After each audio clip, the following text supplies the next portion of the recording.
वीरभद्रासन प्रकार दो प्रथमे डान दिके वीरभद्रासन प्रकार दो विभाग सा एक একটু বেশি পায়ের অন্তর নেওয়া রোয়ে ডান পাটাকে ঘোরাতে হবে বাঁ পা না ঘোরালেও চলবে আর বুড়ো আঙুলের উপর ভর দিয়ে গোড়ালিকে ভেতর ঢোকানো তো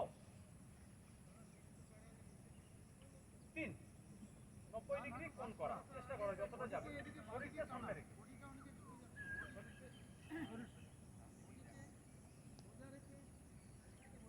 4 5 পাটাকে সোজা করতে হবে হ্যাঁ গোড়ালি দিয়ে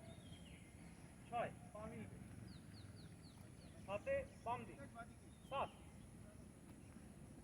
8